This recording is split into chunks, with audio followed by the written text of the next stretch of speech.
gentlemen, welcome to Hero Movie Podcast, your greatest source for superhero movie and television discussion in the multiverse. I'm your host, Adam Porteous, and I'm joined by sweet Sean Kovacs from the internet.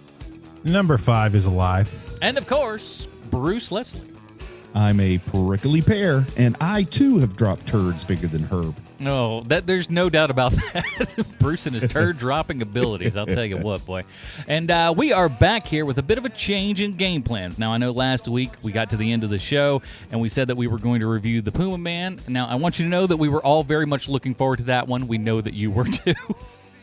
But we had to call a bit of an audible here, so I'm sure by now that most of you know that you are not hearing the Puma Man review this week, but instead we are reviewing the first half. That's the first 5 episodes of the second season of The Umbrella Academy that just dropped this week on Netflix. So we'll be talking a bit more about that, and we'll be reviewing the second half of this season. We'll talk about when we're doing that at the end of this show, so stick around for that. But this week, we've got the first 5 episodes on tap. And I'll be honest with you guys, I think this first 5 episodes is really probably a pretty good halfway point for the series. I'm really kind of glad it worked out as well as it did. Yeah. Before we get into all that, though, it is the first of the month, and as such, we've got to give a huge thank you to all of our supporters over at patreon.com/HMP, where you get the pre-show, post-show, and, of course, the all-amazing, all-encompassing, all-knowing Dinger Zone. And if you're already a supporter, you know that we've reviewed all 6 Mission Impossible movies, then we did all 9 Fast and the Furious movies. Our next series of movies, which just came out today, we're talking the Matrix movies. That's right. We're taking a look back at the original movie that changed a lot about movies and a real cultural touchstone and all of its sequels, including the Animatrix. Which are all also cultural touchstones, and everybody enjoys them equally. Super touchstone-y. In fact, they wanted to rename Warner Brothers Touchstone Pictures, but it turns out that they were by another company. They already had one of those. Yeah, they were already set up with that. So if you want to check all of that stuff out, go to patreon.com/HMP. Join in on that fun today. And I'm not saying that you have to be as amazing as our icon status supporters like Derek and Tim coming in at $40 this month. But if you want to, you can. Or maybe you want to be like Alex or Brian, who come in at the executive level of $20. Or you might even be like, the majority of people who help support us and join in at that $5 level. Just like our latest supporter, Craig Lee. Yes, Craig is coming in at that $5 a month, and thank you so much for that, Craig. And as we always do, we're going to hand it over to Sean for the giving of the official HMP nickname. Thank you. I do not have a speech prepared. Because I have been knee-deep in home repair. You know what? There's no excuse for it. That's not a euphemism either. No, knee-deep in it. It's guys, pretty last amazing. night I was knee-deep in the old home repair, if you know what I mean. The whole plan was this, right? I was gonna rip up the old carpet and put down some nice hardwood floor. But while I ripped up the carpet, I was like, while the carpet's ripped up and everything else is gone, I'm going to work on this horrible popcorn ceiling. So I took all the popcorn off the popcorn ceiling down. And then because of that, it was like, oh, hey, I've got to do a skim coat on that ceiling. And oh boy, home repair is fun. Join us next week when Sean is stripping it down to the correctly, rafters. I'm sorry, but there's no big lead up. All I have is your HMP nickname.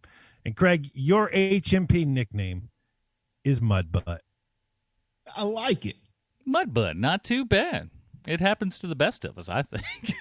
So if you would like to be like Craig and get your HMP nickname and, of course, get all the great fun stuff, head on over patreon.com/HMP, because any way you slice it, whether this show, whatever it means to you, put it in dollar form, send it our way. A lot of the time and effort, money goes into all the shows that we do here. We don't try to bug you about it, nor do we really want you to have to fast forward through ads that you really don't care about to get to what you actually like. So if you do love this show and you want to get some exclusive content and vote on a movie that we watch every single month, head on over to patreon.com/HMP today and help us keep giving you the show that you enjoy.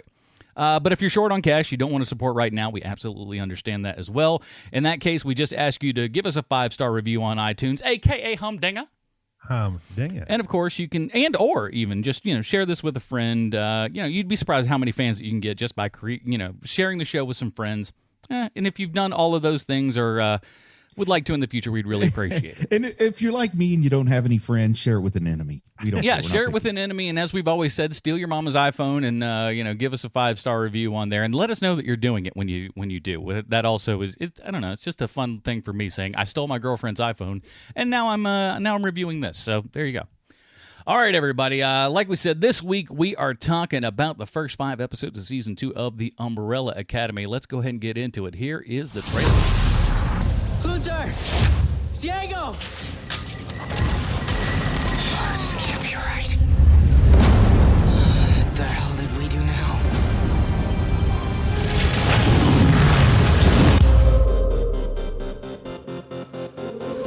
What was that? The end of the world, November 25th, 1963. And where am I now? Dallas, 10 days earlier.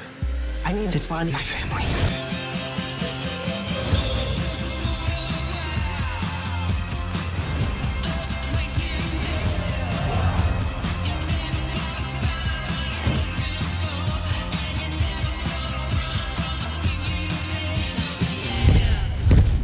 First off, I want to say we brought the end of the world back here with us. Oh my God, again? My cult is gonna be so pissed. I told him we had until 2019. We have until Monday. Everything in our new lives is connected to the plot to assassinate the president. That can't be a coincidence. None of us are supposed to be here, right? We know something changes the timeline. We have to make it right again.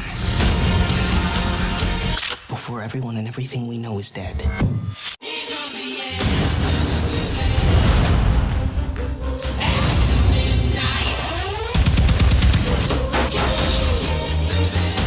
Who are those guys? They're not here to sell vacuums. The commission will hunt us down wherever and whenever we go.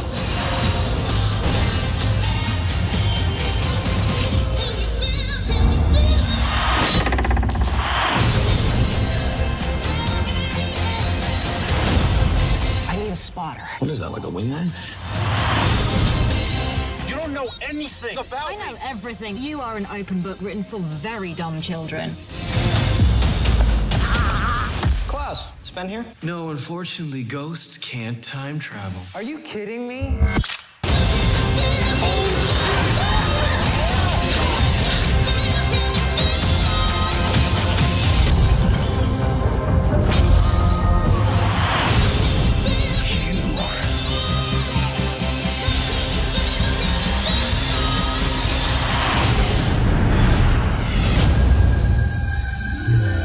Everybody, that was a trailer for Season 2 of The Umbrella Academy. We, of course, have covered The Umbrella Academy Season 1 all through here. Do let you know right ahead, spoilers for all that kind of good stuff. And we've done a comic book connection or two before, but let's see what he pulls out this week. It's time for Bruce's comic book connection. Bruce, what do you got on tap? Well, as we covered here on the show back in March of the year 2019, do you guys remember 2019? Oh. Wasn't that year way better than we thought it was? I mean, in retrospect. Yeah, pretty much. But as I've said before, The Umbrella Academy is a comic series written by Gerard Way. And you may or may not know that Gerard Way is the frontman for a band called My Chemical Romance, a.k.a. the Black Parade Band. And I talked a lot last year about how Way is heavily influenced by Grant Morrison and how The Umbrella Academy is kind of his Doom Patrol fanfic. And he found success to the point he actually got to write Doom Patrol for a while, which I'd venture to guess is a dream come true for a guy who was already a successful rock star. So good for that guy. He's living his best life. Season 1 of Doom Patrol more or less followed the first Umbrella Academy story arc called The Apocalypse Suite, straying from the source material at times, adding elements to flesh out the story as its printed version was only 132 pages long. Now, the follow-up to the Apocalypse Suite was released in 2008, and it was titled, quote, The Umbrella Academy, Dallas. So as the name suggests, part of that second story arc does take place in Dallas, just like this television show we're watching. And time traveling occurs, and the assassination of JFK is a plot point. But as I haven't seen the second half of season 2 yet, I dare not say how closely those events may parallel between page and screen. Now, White Violin, Ellen Page's character, does have amnesia, but I've got an idea. I've got an idea here, guys. I'm going to tell you about some crazy comic stuff that I don't think we'll see in the show. Does that sound okay? All right. Well, first off, in the Umbrella Academy Dallas, Space Boy, Luther, he gets depressed, he starts overeating, and he gets morbidly obese instead of being jacked.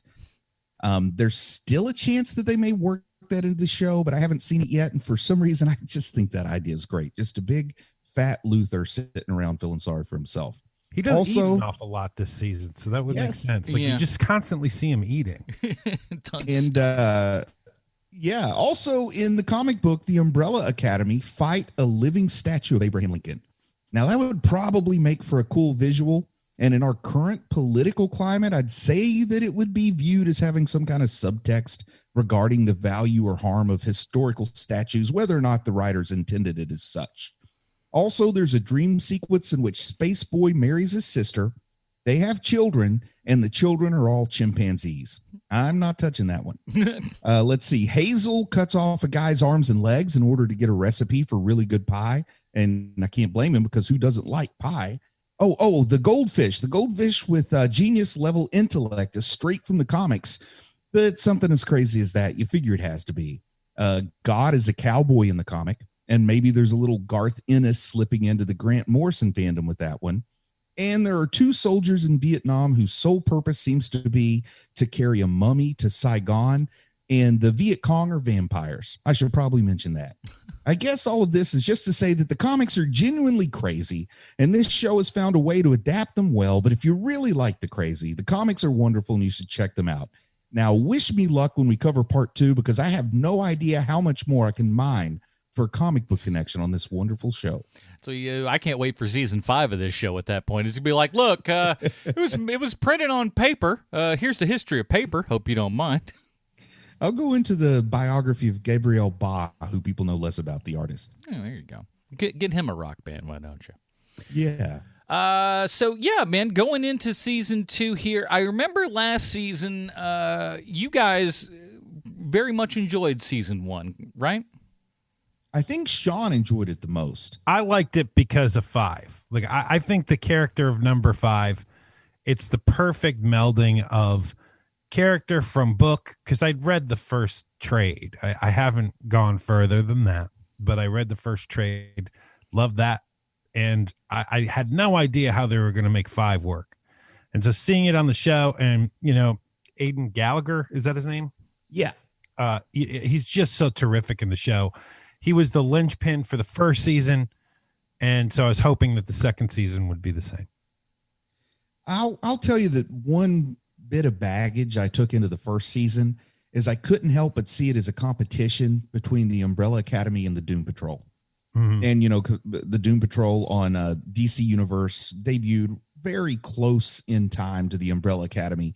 And I just couldn't help but see it as a competition instead of enjoying both of them on their own merits. With season 2, I've been able to move past that. So I think I can appreciate season 1 more now than I did this time last year when we were talking about it.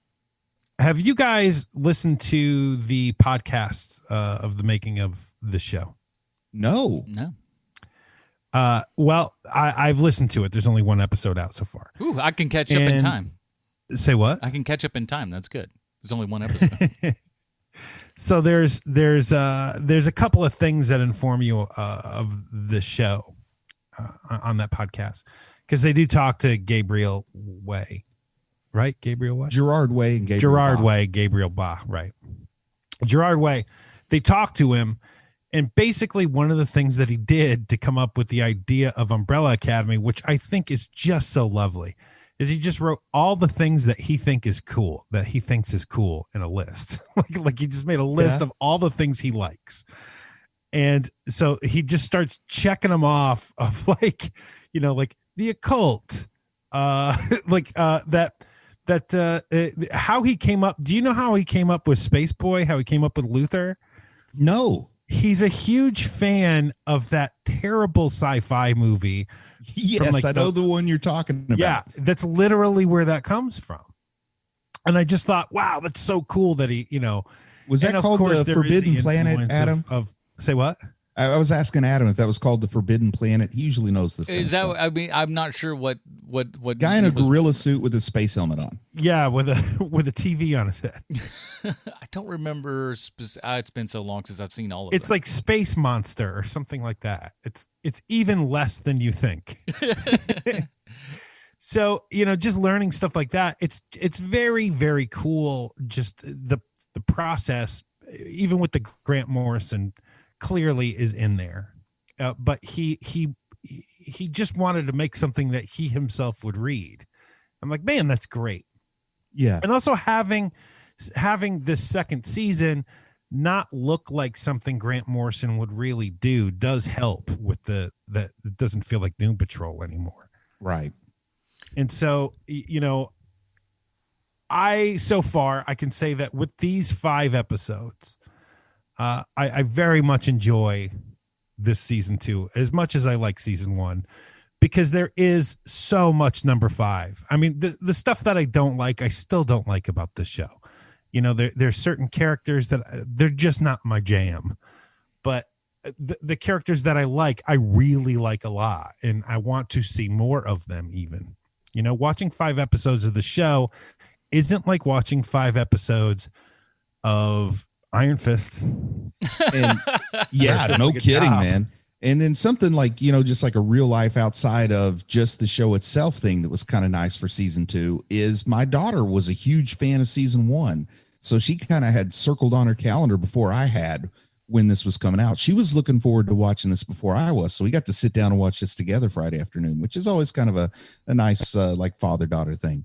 And yeah, I don't cool. I don't remember if I told this story last year when we covered season 1, but my daughter went through a phase where she was a huge My Chemical Romance fan. She kind of got over that, but then independently, she loved the Umbrella Academy and totally did not believe me when I told her it was like basically the same guy. Like she thought I was just playing a lame dad joke for some reason, like I would ever do that. Well, it just seems impossible, doesn't it? Yeah, it does, especially when you're 14, 13. No way. How can one person do 2 things? How could you be this successful at one thing and then equally as successful at another? Now here's the tricky part, and I've freed myself from the constraint of considering it a competition, but I really enjoyed that Hulu series based on the Stephen King story about James Franco, I think it was, going back in time to try to stop the assassination. What was that called? 1963, I think. Yeah, something like that. Whatever the year was it. It is 63. Yeah. So that was like a really cool show that I liked on Hulu. And now that I see this and I say, okay, they're in Dallas in the 60s, JFK's involved, I can't help it in my head kind of making comparisons, but there's like no comparison because this is just nuts Umbrella Academy, which is, just such a different flavor from the Stephen King story. But I'm here stuck because within about a year of each other, I'm seeing these time travel JFK things play out. I never watched the Hulu one because to me it's just like, okay, what was this? Quantum Leap? Feels like Quantum Leap. It wasn't bad, man. It wasn't bad. I'd recommend checking it out. Okay. Especially if you're a Franco fanatic like me and Sean. Francophile. Oh my man, don't even get me started. That Wizard of Oz movie he made is my favorite. Yes, I love him in that. I'm not gonna lie, I like that movie. I did too. And even though he's Thai throughout the entire movie, I still like it for sure. There's so much Raimi in that thing. It just feels so Raimi. Mm-hmm. I just feel bad that Franco didn't get or did he get an Oscar for The Disaster Artist? I can't remember. Well, he didn't get. I don't remember. He got a Golden Globe, I think. Yeah, that sounds more right. They're like, James Franco will come for this Golden Globe. We'll put him up on the list. Plus, they do weird things like call movies that aren't exactly comedies and stuff like that at the Golden Globes. Ugh, forget you, Golden So Globes. I did a deep dive on Aidan Gallagher. Oh, cool. The kid who plays number 5, because I wanted to know everything about this kid. He's so far beyond what anyone else is doing on the show. Yeah. And I like everybody else on the show, but why is this 17-year-old kid so unbelievably great playing basically a 70-year-old Jewish man? Like how is this happening? Right. And so I looked into his background, and I see that he's actually a Nickelodeon kid, that he's been on Nickelodeon since he was 9 years old. And he was on a show called Nicky, Ricky, Dickie, and Dawn. And I don't know anything about the show. I'm going to check it out just because I'm such a fan of this guy. It's so weird to see him so young and like so innocent, but he's definitely those things. And the weird part about this show is that they are the 4 main kids on the show, right? There's 4 main kids. They're all 9 years old. They all get picked up at the same time. It goes for 4 seasons, the show. And there is so much crap happening on set because there is so much soap opera going on between the stars of the show. But here's the thing. Aidan Gallagher is the only one who isn't a problem on set. All the other kids on the set, whose names we'll never know, are on that show. They all hate each other. They're all making fun of each other. There's kids crying constantly. I won't be in a scene if this person's in it. That's all happening at the same time. The only person who it doesn't have anything to do with that is the kid who will go on to play number 5.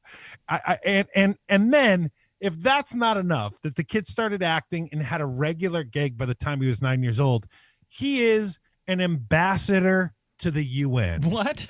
What? Yes. He's one of those way. kids. Oh, yes, he is.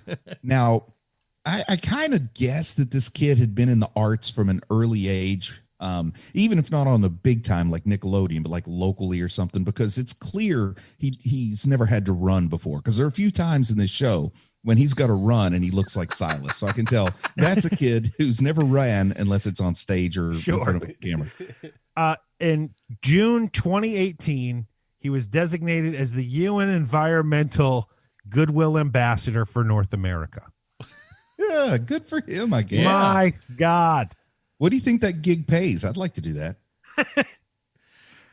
Probably eye surgeon money. Yeah. See, it's fair trade. I would trade in a heartbeat. I'd way rather wake up dealing with the UN than what I deal with. The gentleman has the floor. There's always that kind of crap that's going on there, I guess. I had to know more about this kid because he seems like, he literally, and the way it seemed to me from the first season was they found this child out of nowhere. It's kind of like what happened in that first movie you see Ellen Page in, because Ellen Page is in Hard Candy. That movie isn't good if she sucks. Oh, yeah. So they've done it again. They found another child who behaves like an adult man, an elderly man. Yeah.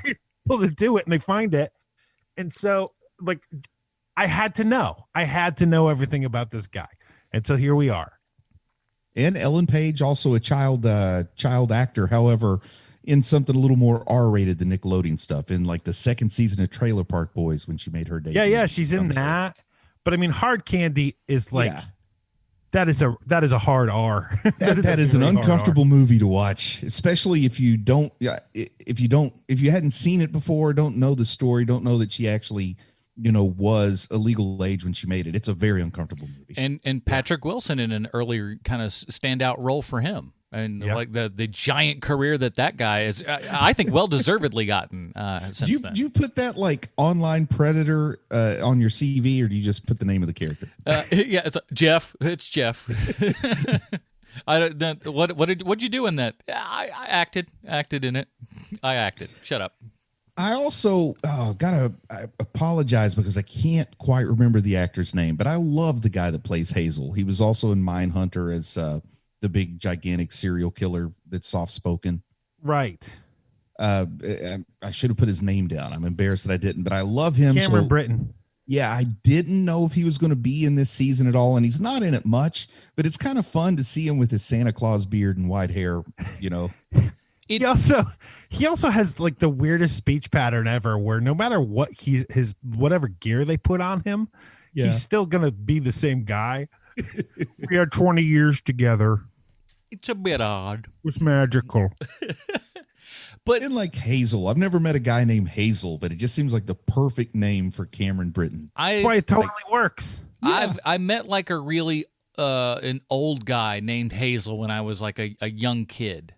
I feel like he might have been like a janitor or something like that. But it's like, you hear a guy named Hazel, you certainly don't forget about it too easily. Yeah, I've met or know of guys named Carol and Shirley, but he's the first Hazel.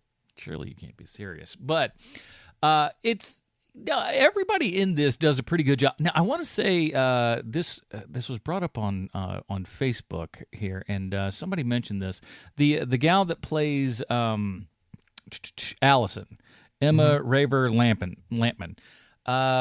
He threw out her name. Guy threw out her name as a possible Storm. What do you think about that? Oh, she'd be great.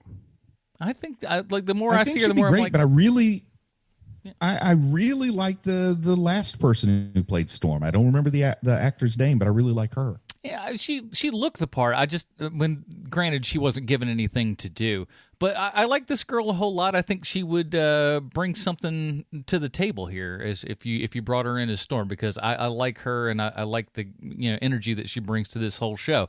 Which then brings me to with the first season. If you guys remember, I don't know why, but I didn't like it. I did not care for it. I didn't hate it, but I just didn't like it like it seemed everyone else was liking it at the time. And I remember you hating it. Well, I mean, maybe I had more negative things to say about it. I also might be remembering wrong. That's a total possibility. Yeah, it's like I don't even remember what I said on the show, but I feel like what I said was that it was okay. Like it was it was like you got Doom Patrol, which is leaning into the crazy, the Umbrella Academy, which is almost trying to tamp down the crazy. I don't have any clue what I said about it. I even looked at my old notes and I didn't have a Robin rating on my notes. But what I was surprised about is going into this season, and you'd think that last year, as you mentioned at the beginning of the show, probably a much better year, 2019 than 2020. But for some reason, probably, but I really like this season. I don't know what it is, but something turned the corner for me, and I really enjoy this show a whole lot. It's these 5 episodes in, they may screw the pooch in the last 5. I don't know, but I have two thoughts on this. So go ahead, Bruce. Well, I was just going to say that I think I'm with Adam. Like for all I know, I said I love season 1, but I'm feeling like I like season 2, and that I didn't like season 1 so much. But I think once again, I was crediting that to me separating it from the Doom Patrol in my mind. Mm-hmm. So I have two thoughts on this. Why Adam likes the second season better. One is everybody knows that Adam is a conspiracy theory nut job. True. And this is true. So this is like a fastball right into his heart. We're going to get into it, but yes. That is one reason why. But the second one is that it is choice. You have no choice of what you want to watch anymore. Where like you used to have a choice. I can remember it's one of the reasons why 2019 was so miraculous to all of us is that we had a choice of things we could do and watch. That isn't there anymore. So this is the only year that we would get excited for the old guard. Exactly. I can't imagine in 2019 me going, you know what, the old guard, pretty good. I can't imagine that happening last year. But this year, pretty good. Oh, it's pretty good. No, it's new. And this is vastly superior to the old guard. Oh, yeah. But I think that, one of the things that I really enjoy seeing is that when you see someone who has created something great, like whether it's Chuck Palahniuk with Fight Club, where he says he can't believe all of the changes that were made to his book for the movie, but he really enjoyed the changes because, like, hey, you streamlined a lot of things, and you made characters make sense that didn't make sense in my book. So I really enjoy that. And you know who else does that is Gabriel Way. Gabriel Way? Yeah. Gabriel Way Gerard does that Way. too. Man, you got me confused. Gerard Way. Gerard Way. They had a baby Gerard or Way Voltroned it up, thing. and that's what they are now. Where Gerard Way's like, man, that's a really great idea to make the Time Society guys, the Time Cops, to make it just this terrible bureaucracy. He's like, I really love that idea because that wasn't his idea. And just having people make more sense. than his book did, and he does give them credit for that. And I think there's something truly wonderful about that when we've just seen time and time again, the Stephen Kings, or forgive me here, the Alan Moores, who are like, that's not exactly what I wrote. Yeah, I hate this, and it should be set on fire. Yeah. They give it a little bit more leeway, and Preacher was the same way too, where they were like, okay, Garth Ennis was all into it. Good luck with that, big boys. Do what you're gonna do, and and a lot of the stuff that they did, kind of made the mythos and everything of Preacher a little bit deeper than it would have been in the books, which were a little bit wild and crazy and a bit all over the place, to their own admission. I can honestly say, if anything I ever wrote got turned into a TV show or movie, I would say, as long as the checks don't bounce, knock yourself out. Well, that's because that's where you are right now. But let's say that you're 10 books later and they all are getting adapted. I could see you being like, guys, this is not what I wrote. I'd be the same way. I could also see you getting super excited when Nerd Spawn Genesis gets bought and then turn into the Good Times movie. Fine with me, guys. I'll give you an email address, laundryroomBruce@gmail.com. Oh, man. And, even James O'Barr said the Crow sequels were garbage. Hey, at least it's good that he can admit those things. It's like, I didn't do anything with them. I guess I just cashed a check. So, yeah. Mailbox money can't. Were you in a truck with that guy? Yeah. In Canada. I like how the country makes a difference. It does to me, They drive on the right side of the road in Canada. Hold on, this is way more exotic. We were in Canada. Okay. So, let's get into a little bit of the show. Yeah, because I was going to ask you guys, the Swedish Assassins, I think, are something new for the show. They use like guys in gas masks in the comic book. Oh, what do you think of these Swedish Assassins when they show up? Oh, I love them. I think they're great. I like that they're kind of like the shark from Jaws, where, there's not really, they're a force instead of, like actual people. And that works because we got nothing but character development from Hazel and Cha-Cha. And with that, like, white hair, it's like albino white hair, not blonde hair. At one point with all the time travel stuff, timey-wimey things going on, my daughter and I started to think that maybe it was one person during 3 different stages of their life. What a cool concept. And then because they all seem to be mute, we do hear one of them make a sound near the end of episode 5 or something. But because they're all mute, we started to think that Harlan kid might grow up to be the Swedish assassin. Oh, that's cool. Because he also is mute, but I don't think any of that's going to pan out. But it was just a cool thought. It makes the show more fun when you think, is that going to happen or not?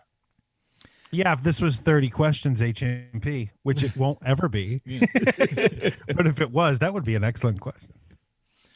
I like those guys. You're right. It has that, them not saying anything, not doing, anything as far as like, big grand gestures, but always that shark in the water, like you said, going right towards them all the time, never waning. And I like the moments when they're all together, like, I'm going to throw this knife at your foot.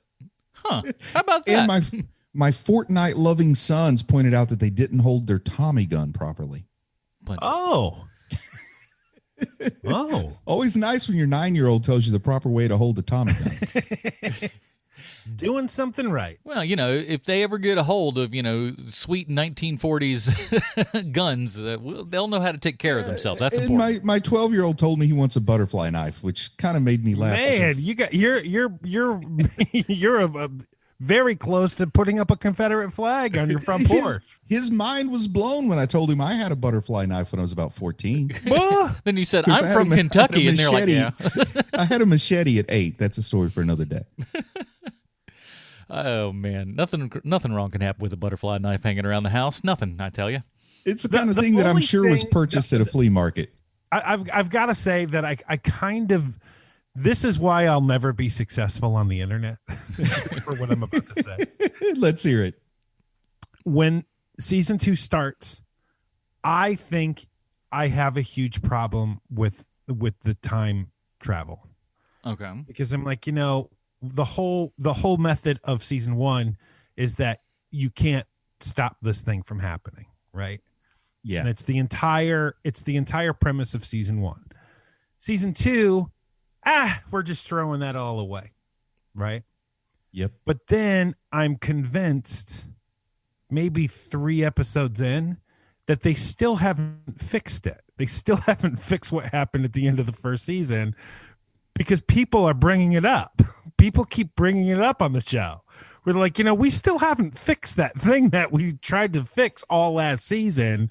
That's still waiting there for us. And I kind of like the idea that this is sort of like Paranormal Activity, where you think the house is haunted, but it's actually you that's haunted. Any house you live in, the ghost is, because it's like the further they go back in time, they're just stalked by the apocalypse. So the world just keeps ending sooner and sooner. And if it gets enough seasons, there'll never be a big bang. Like they'll just get there where they've broken the wheel of time. Be on the lookout for the Wheel of Time 30 questions, listeners. Well, time is a flat circle. He probably is a Final Destination fan, Gerard Way. I would probably put decent money on that. The guy that wrote Final Destinations for my hometown, which I've only mentioned like 30 times on this show. You got to have a claim to fame somewhere, and if it ain't Bruce Leslie, it's the guy from X-Files. And I got in the reference when you weren't here last week, Bruce. I got in the Huntington, West Virginia reference last week. Oh, well, I'm talking about Jackson, Kentucky when it comes to Final Destination. But yeah, Huntington, good town too, in its own way. Well, so let's because the whole season kind of holds on it for more or less. What do you guys think of the actual timeline for the Kennedy assassination? Are you somebody was on the grassy knoll? Are you a Oswald did it all by himself kind of thing, or was Oswald a patsy? What are you guys' thoughts? Well, I'm glad that Jack Ruby's a major character on this show, because it's the whole Jack Ruby thing that makes you feel like, I don't think it was a grand conspiracy, but I do think, there was a little somebody nudging Oswald. Like, I still think lone gunman, sure. But the fact that Ruby wanted to kill Oswald before he could spill the beans, I'm always going to wonder who nudged Oswald along. I like the historic accuracy. He's working at his strip club. For me, whatever, I can't think of what my thought processes on this are anymore, because the same people, forgive me, Adam, here, the same nut job conspiracy theorists, sorry, Adam, who think that is like there's some huge thing there, also think that that the moon landing didn't happen. It's the same people. And so once that happened, I was like, I just don't care. I don't care. Like, I don't care what you think. I don't care about your dumb conspiracies for this. The fact of the matter is, this guy's dead. The government might have had something to do with it. We'll never know the answer to that. You'll never figure it out, no matter how many times you watch the Zapruder film, however many times you watch the movie JFK, no matter how many times you go to Snopes, it's never going to matter. You're never going to learn the truth to it. But my favorite conspiracy theory is the spit from Don Mattingly, was it? Or was it Keith Hernandez? The spit on Seinfeld? Keith Hernandez. Yeah, that's my favorite. There ain't no way Jerry Seinfeld is going to have a Yankee on his show. He is the most massive Mets fan in the world. Okay, sorry. That should have given it away. Keith Hernandez and Don Mattingly. I'm the only guy who confuses those two. Like, I mean, conspiracy theories are like amazing and they're fun. And I understand that there's a lot of people who are like, I can't control anything about my life, so I have to try to control this one thing. I totally get it. I know that's how they start. But like, I just don't care. I don't care. I like to spin the energy from that same part of the brain that makes people find conspiracy theories appealing. I prefer to do that on my crackpot theories, like Tulip can't read, and just stick to my guns the way somebody will stick to their, 9/11 was an inside job. I stick to Tulip can't read. He goes to the more controversial ones. Just like, why would you say this woman can't read on account of, like, I just, oh my God. That's what I feel. She learned to read before the finale. I legitimately, like, towards the end of season 3, like, I was legitimately getting angry for some reason. I don't even know why. That just proves the conspiracy, man. That's the problem. I was just so happy when she clearly read stuff when we were just like, it was just such a great vindication of like, no, she could read. Turns out Bruce is just wrong as all get out. She stepped all over my punchline. How dare you? Well, that's because, yeah, listen, they knew our show existed. Somebody heard something and were like, God damn it, we got to get her to read something. Well, they definitely knew we existed because one of the guys on the show told me, like one of the guys who works on the show literally told me, he's like, they were really into you guys for a long time, and then we just stopped listening after a while because we kept giving so many great ideas. They're like, they're gonna think we're stealing, and they're like, yeah, we would have. I know during the first 2 seasons, multiple people that worked on the show let us know they listened, but you're right, that last season we didn't hear from them. Like we got to get these guys out of here. No good. But no, it's too bad, man. Same production designer, works on The Mandalorian. Damn it, we missed our chance. Yeah. You win some, not really. You just lose a lot. Yeah, I'm more of the loser end on the.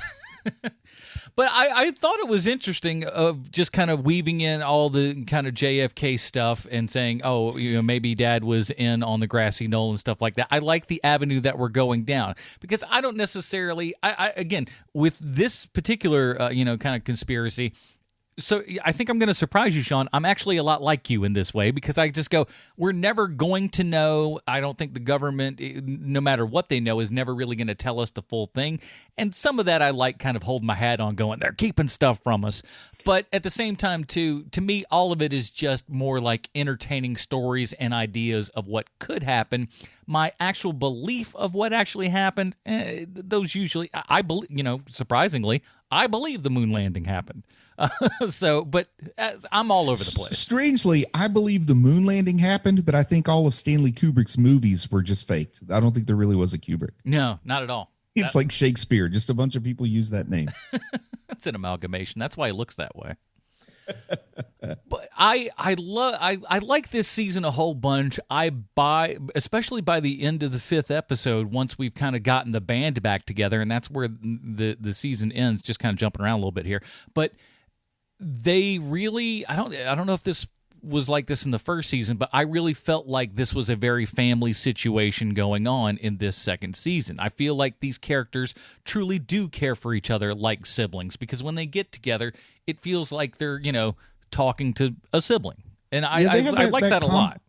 That combination of love and hate that can only be found in a sibling.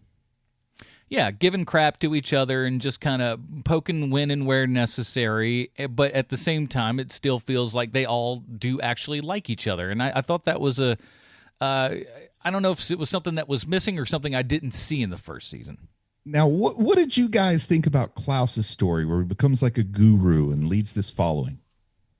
Well, it's a cult. I mean, he's leader of a cult. Yeah, exactly. It's a large cult, though, and it seems fairly benign. But, for obvious reasons, I love that storyline. Sure, me too. And, I think that having the 60s be basically the age of the cult, late 60s, early 70s, it's really when all that happens.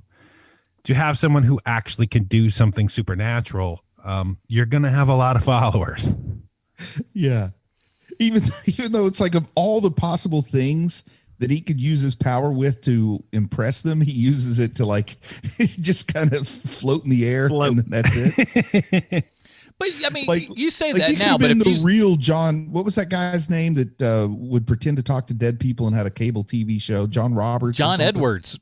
John Edwards. Yeah, I always get him confused with the North Carolina senator. Yeah, he's only the second worst John Edwards. Yeah, isn't that hard to believe? But he could have done some legitimate talking to the dead stuff, like all the stuff that people faked. He could have done for real, but instead he fakes something. Like he can't really fly. Like a person with legitimate supernatural power fakes out people, essentially defrauds them.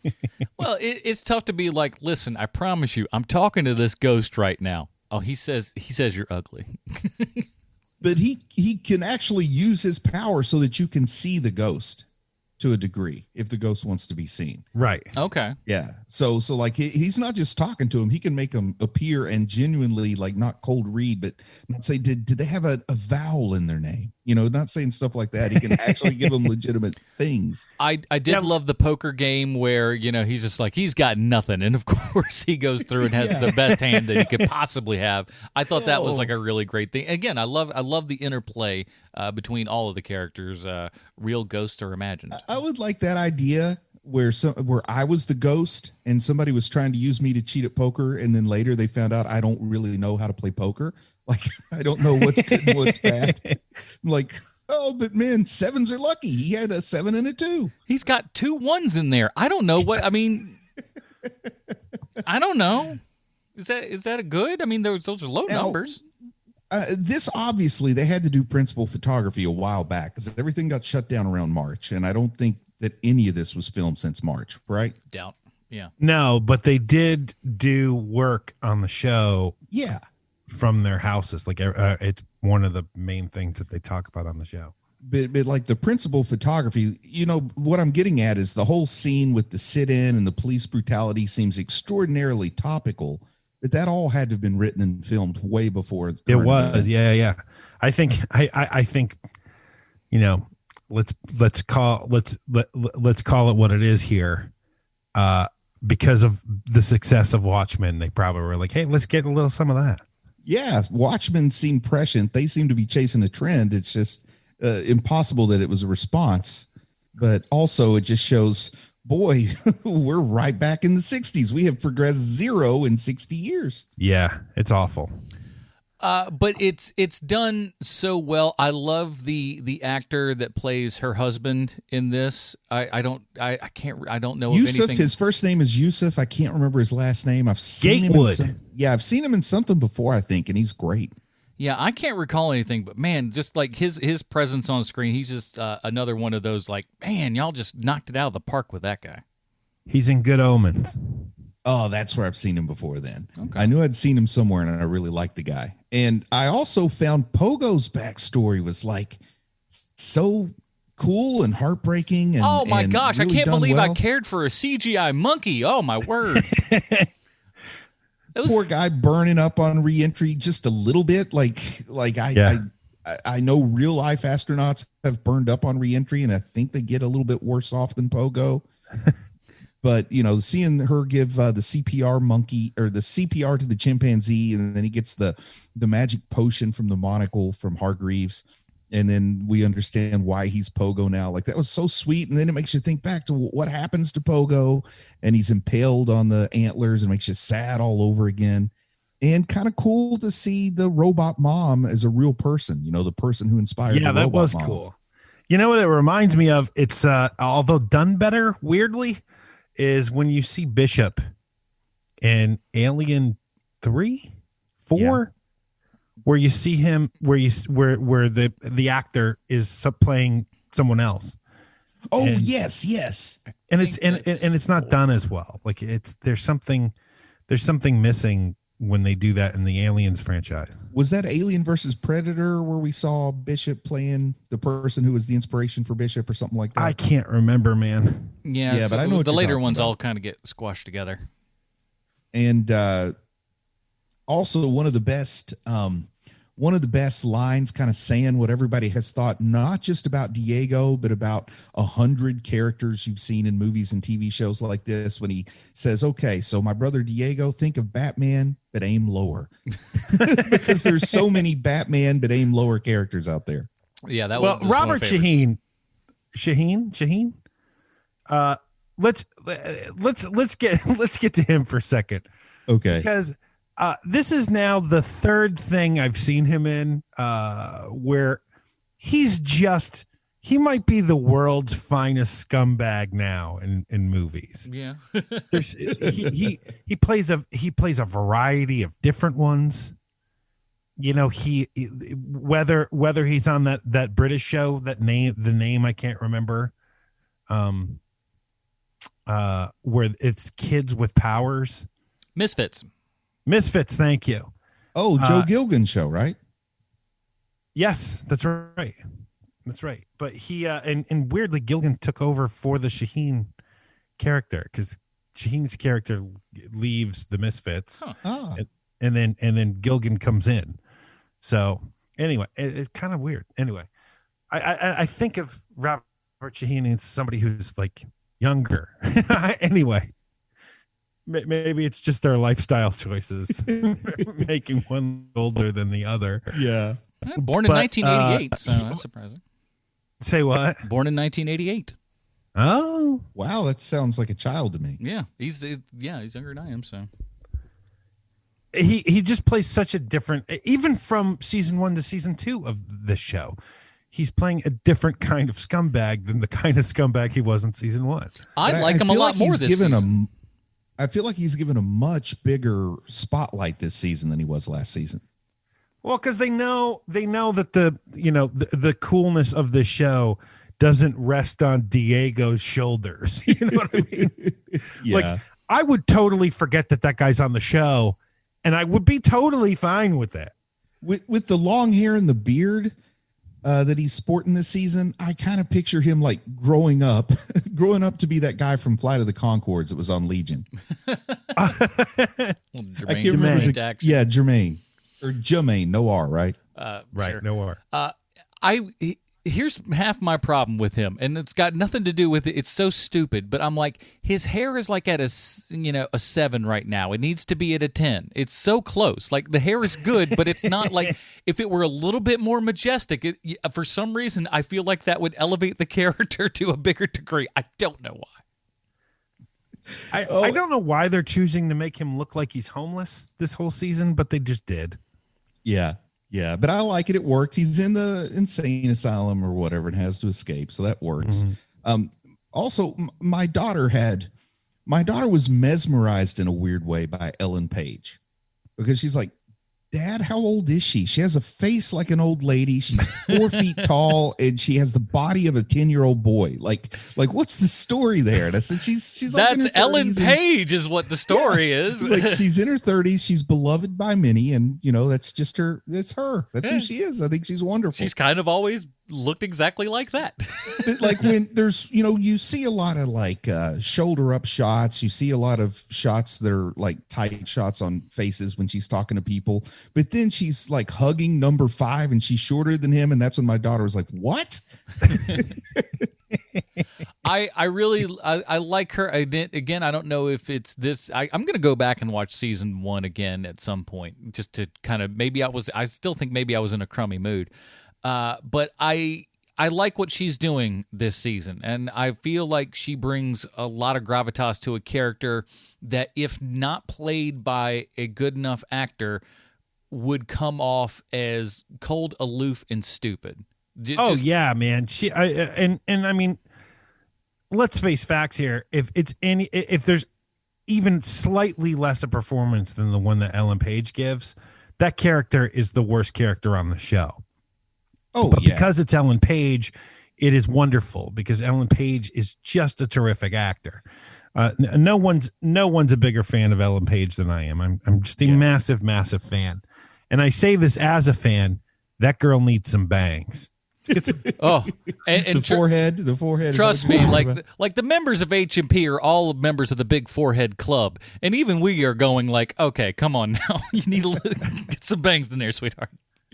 Yeah, and I get the idea. Maybe I'm wrong, but I get the idea that maybe Ellen Page is a little bit of a polarizing figure.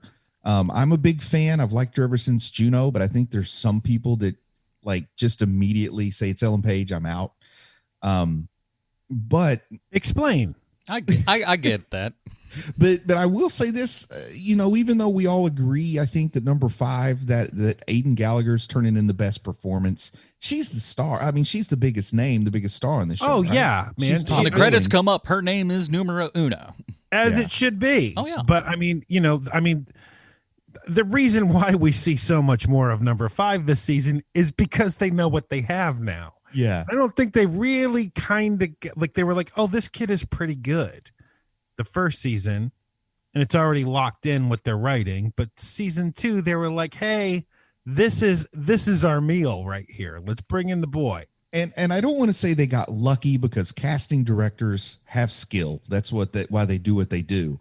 but the casting director did a wonderful job putting that person in what is the most important role for the show based on the source material.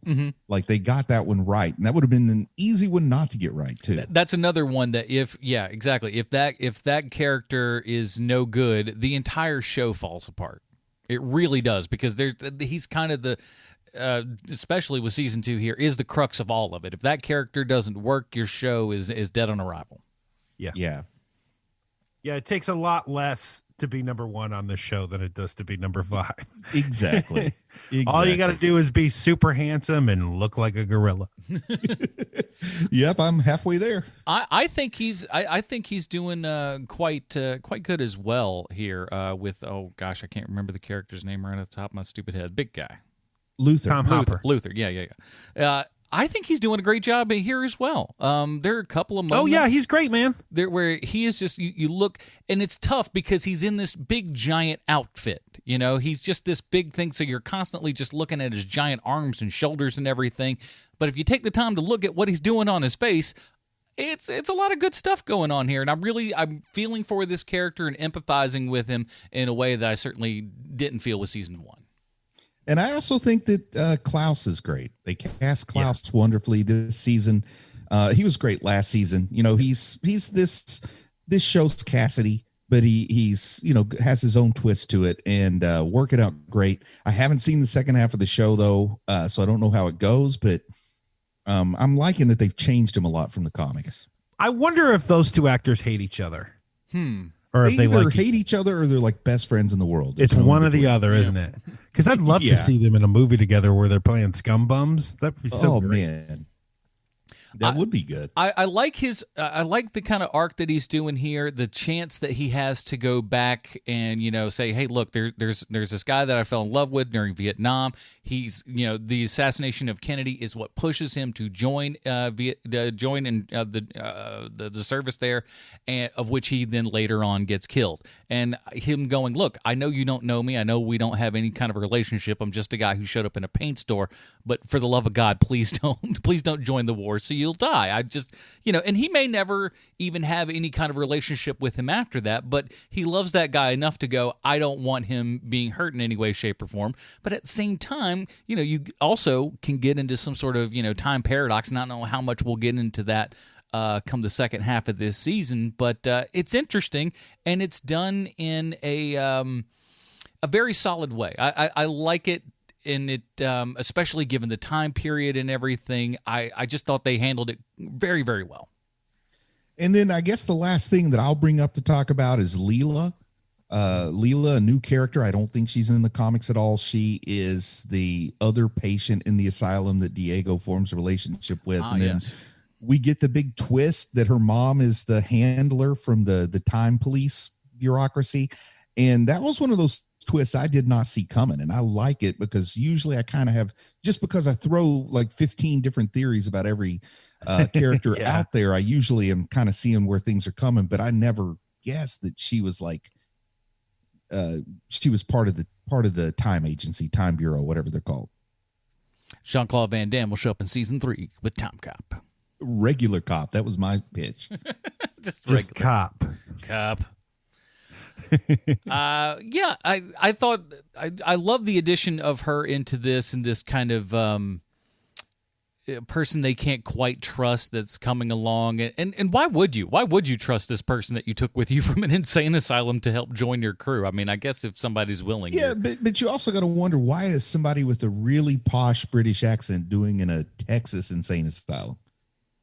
Takes all kinds. I don't know. maybe that's not the real accent. You ever think about that one? That's what I thought. I thought she was just being silly because she's in an insane asylum, but then she kept it up too long. I'm from Texarkana. I thought she was being silly. It doesn't really make sense. If she was taken from London in 1993 when she was like 4 years old, she'd probably lose that accent unless she continued to live in London. Or, at least around folks with that accent. I like the idea of Bruce going into an insane asylum and just going like, listen, they're all just having some fun around here, okay? Just let them be. If the worst thing they do is a fake British accent, that's a dream patient. That's true. It's just like, well, she keeps having a Cockney accent. Ain't hurting nobody, but it is weird.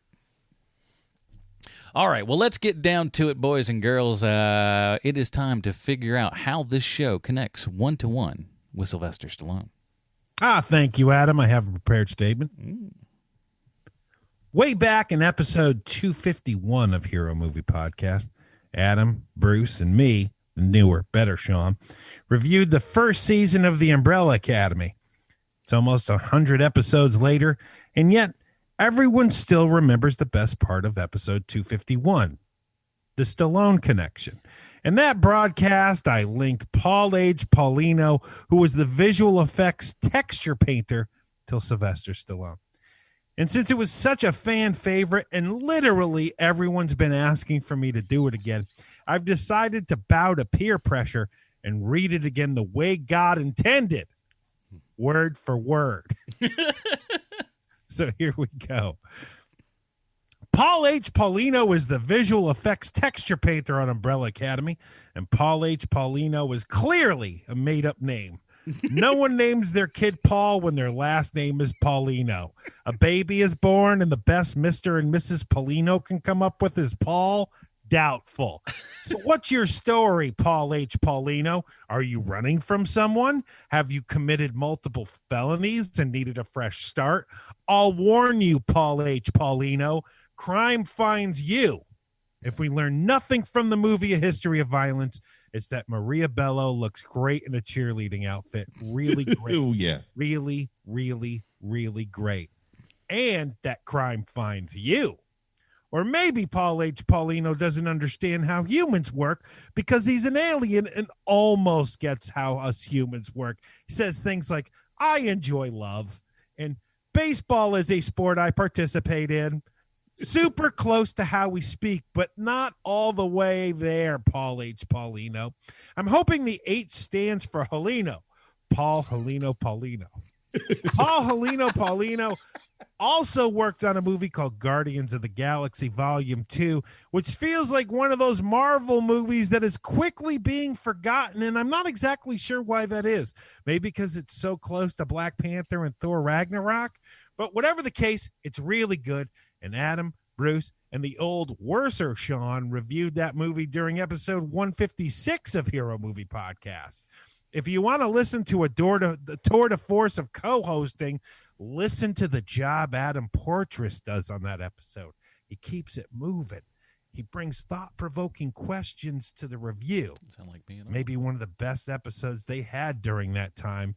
And it's not because of Bruce or the old worse or Sean. It's because of Adam Portress. And you know, Adam gets a lot of grief on this show because Bruce and I and old Sean have made the podcast all-star team. But in my humble opinion, Adam deserves to be on that all-star team too. And not only because Adam's a good friend of mine, but also because I'm a fan. Sylvester Stallone also worked on Guardians of the Galaxy Volume 2, and he was pretty great in it. There's no terrible stories of him on set. He didn't send out a memo to the cast telling them not to make direct eye contact with him because he's not that guy anymore.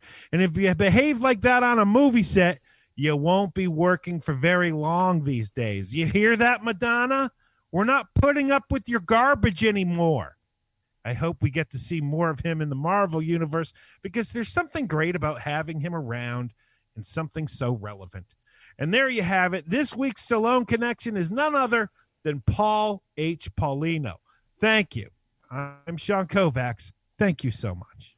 I've always said that I'm the, what's his name there from the...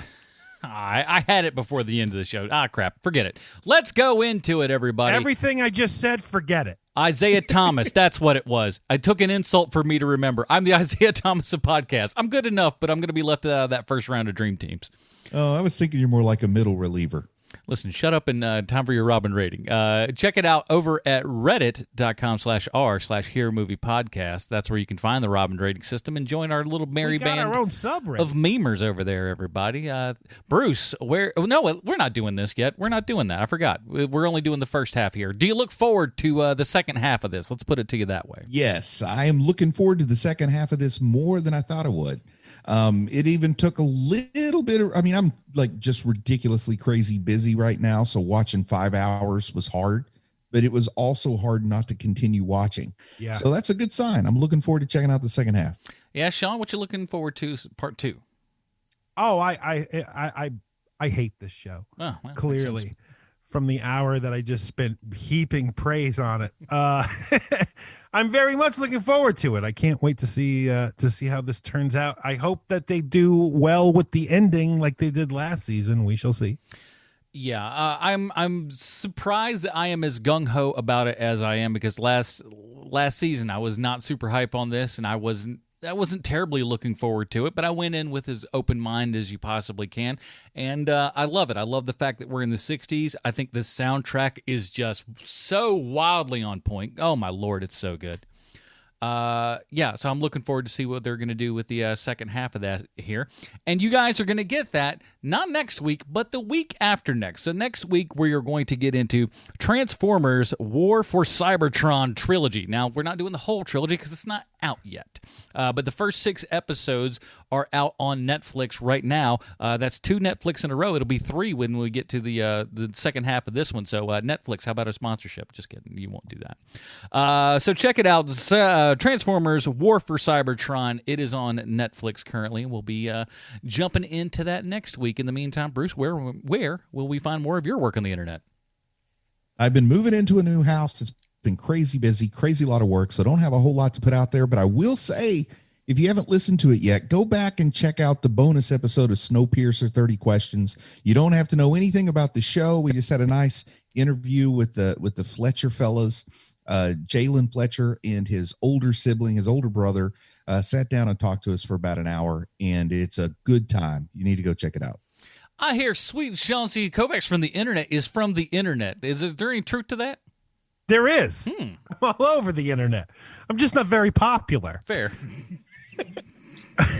But we've done like 17 different shows in the 30 questions format. The Mandalorian, Snowpiercer, Watchmen, which has a name I can't even remember. The Redford Administration. So check any of those out, and meet us back here next week. Totally refreshed with your 10 episodes of The Mandalorian. Actually, I think we have 11 episodes of The Mandalorian. Yeah, that's coming back in October, so go ahead and get your subscription now. Check back in with us when all that comes down, because it's going to be big, boys and girls. I think that second season of Mandalorian is going to, as good and as big as it was for the first season, I think second season is really going to bring it to another level with all the rumored characters that are coming into play and stuff. Ooh, going to be a good time. So check out Mandalorian 30 Questions and any other 30 Questions stuff that you might find out there. That's it, everybody. Join us next week when we're talking Transformers War for Cybertron. For Sweet Sean Kovacs from the internet, Bruce Leslie. My name is Adam Portress. Stay super, everybody. Bye, Marty and Edie.